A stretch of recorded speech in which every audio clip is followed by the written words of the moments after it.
Did you ever notice that your body can panic over something that hasn't even happened?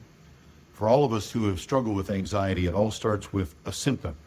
For me, I get hot, and all of a sudden, then I'm hypersensitive to my surroundings, kind of like a ninja. Your heart races, your stomach knots up, your breathing gets shallow, and nothing has happened yet. Why? Well, because every time you rehearse the worst case scenario, your nervous system begins treating imagination as if it were reality. Your body doesn't wait for danger, but it does prepare for it. If you ever wondered why anxiety feels so real even when nothing is happening, stay with me. Because today I want to show you why your brain does this, and more importantly, how to stop it. I'm Dr. John Bapperzan. Welcome to Journey to Freedom, where we help people overcome anxiety and depression from a biblical, scientific, and practical perspective. And if these videos help you, make sure to subscribe and share them with someone who needs help. Let's jump in. So your brain is always practicing something. It's always working even when you're sleeping. And there's something that most people never realize is that every thought is kind of a rehearsal. Every mental movie trains your brain. When you repeatedly imagine failure, well, then your brain practices failure. When you repeatedly imagine rejection, your brain practices for rejection. When you replay catastrophe, your nervous system begins acting as though catastrophe has already arrived. Maybe your muscles tighten, or your palms sweat, or your breathing changes. Maybe you get hot like me. Your body isn't responding to reality. It's responding to what you've rehearsed. Your nervous system responds to what you repeatedly rehearse, not merely to what is actually happening. Proverbs 23 says, "For as he thinks in his heart, so is he." Your life follows your thoughts, and the brain doesn't always know the difference. Researchers have discovered that when you vividly imagine an event, many of the same neural pathways activate as if you are actually experiencing it. That's why athletes visualize success. That's why musicians mentally rehearse performances, because the brain learns from repetition. But anxiety can hijack that system. So instead of rehearsing victory, it rehearses disaster. Instead of practicing confidence, it practices defeat. And no wonder your brain or even your body both feel exhausted, because you've been fighting battles that have never happened. While fear rehearses defeat, faith rehearses God's promises.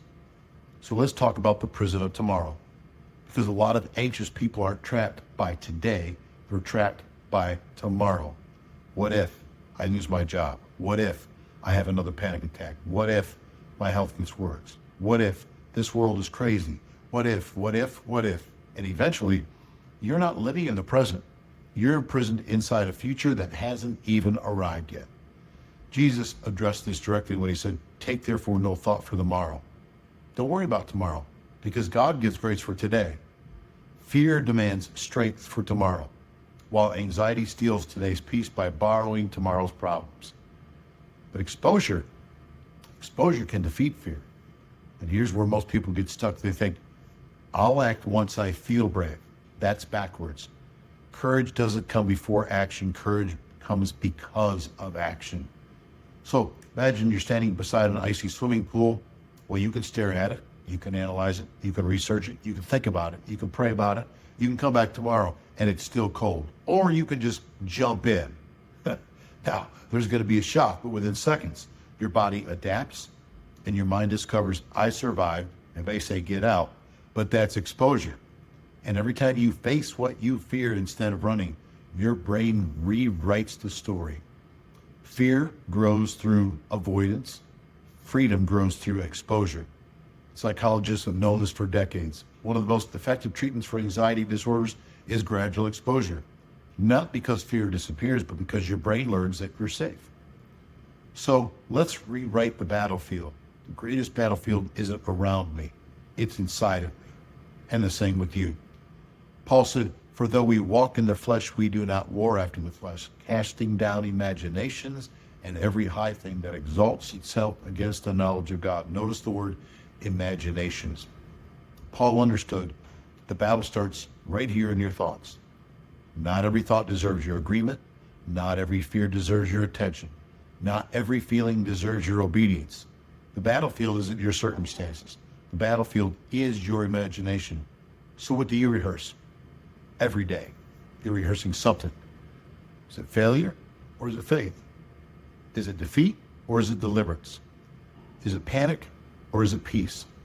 Because whatever you rehearse is what you reinforce. So ask yourself, what story have I been telling my brain? Because eventually your body believes it. You don't have to feel brave, but you can act brave. You don't have to feel certain to move forward. You simply have to stop giving fear the microphone, because fear isn't proof that you should stop. Sometimes it's evidence you're standing at the edge of growth. Walk forward anyway, one step, then another, then another. Freedom isn't found by waiting, it's found by walking. If this message has encouraged you, would you do 3 things? First, click, because it helps the message reach people who desperately need hope. Second, make sure you're subscribed to the Journey to Freedom so you don't miss future videos. Third, leave a comment below. Answer the question, what fear are you choosing to face this week instead of avoiding? I'd love to pray for you. And if anxiety has become a daily struggle, I want to invite you to take the next step. Visit journeytofreedom.online and enroll in our 40-day Journey to Freedom course, where we walk step by step through biblical principles and practical tools that have helped countless people find lasting peace. You don't have to fight this battle alone. Remember, fear is not the absence. Freedom is not the absence of fear. Freedom is learning to walk through fear with God beside you. God bless you. See you next week on the Journey to Freedom.